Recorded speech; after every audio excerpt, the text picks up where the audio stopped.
అన్న కళ్యాణ్ రామ్‌కి ఎక్కువ ప్రాధాన్యత ఇస్తున్న జూనియర్ ఎన్టీఆర్. సాధారణంగా ఎన్టీఆర్ గారు, కళ్యాణ్ రామ్ గారు ఎంత బాండింగ్‌లో ఉంటారనేది మనం ఈ మధ్యన చూస్తూ ఉన్నాం. వాళ్ళు చిన్నప్పటి నుంచి కూడా చాలా స్నేహపూర్వకంగా పెరిగారు. అసలు అన్నా తమ్ముళ్ళలాగా అనే ఫీలింగ్ ఎక్కడా కాకుండా చాలా క్లోజ్ ఫ్రెండ్స్ లాగా ఉంటారనమాట. ఎందుకంటే తనకు అవసరం వచ్చినప్పుడు తిను సపోర్ట్ ఇస్తాడు. ఈయనకి అవసరం వచ్చినప్పుడు ఆయన సపోర్ట్ ఇస్తూ ఉంటారనమాట.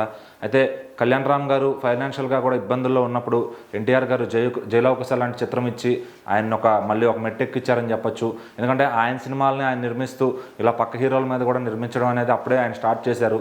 సో ఆ టైంలో కిక్ 2తో కొంచెం లాసెస్ వచ్చున్న కళ్యాణ్ రామ్ గారికి ఎన్టీఆర్ గారు జైలవకుశ ఇచ్చి ఆయనకున్న అప్పులన్నీ క్లియర్ చేశారన్నప్పుడు అప్పుడులో బాగా వార్తలు వచ్చాయన్నమాట.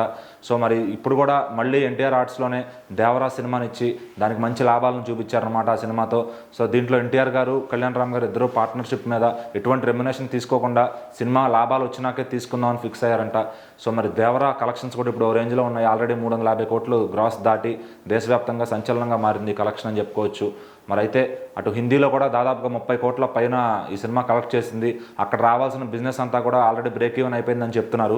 సో మరి హిందీలో ఇంకా లాంగ్ రన్ ఉండే అవకాశం అయితే కనబడుతుంది. దగ్గర హిందీలో ఈజీగా ఒక 60 నుంచి 70 కోట్లు అయితే దసరా అయ్యేలోపు వచ్చే అవకాశం ఉందని తెలుస్తుంది. మరి చూడాలి, ఇంకేదన్నా వీకెండ్ మ్యాజిక్ జరిగి అక్కడ ఇంకేమైనా పెరుగుతుందేమో.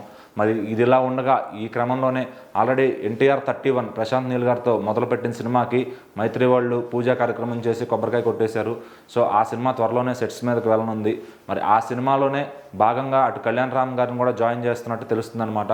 ఎందుకంటే ఆయన ఎన్టీఆర్ ఆర్ట్స్ ప్రొడక్షన్ తరపున ఆయన రెమ్యునేషన్ ఏం తీసుకోకుండా ఎన్టీఆర్ ఆర్ట్స్ని అటు కలిపేసి సో ఆ రెండు మిక్సింగ్ ప్రొడక్షన్తో సినిమా వెళ్ళబోతుందని తెలుస్తుంది.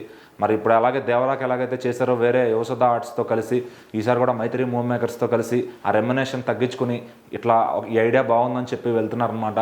ఇది హీరోలందరూ కూడా ఆదర్శంగా తీసుకుంటున్నారు. ఎందుకంటే హీరోలందరికీ కూడా ప్రొడక్షన్ పేజెస్ ఉన్నాయి. రామ్ చరణ్ గారికి చూసుకుంటే కొండదల ప్రొడక్షన్, అలాగే మహేష్ బాబు గారికి ఎంబీ, జిఎంబీ అలా 2 ప్రొడక్షన్స్ ఉన్నాయి.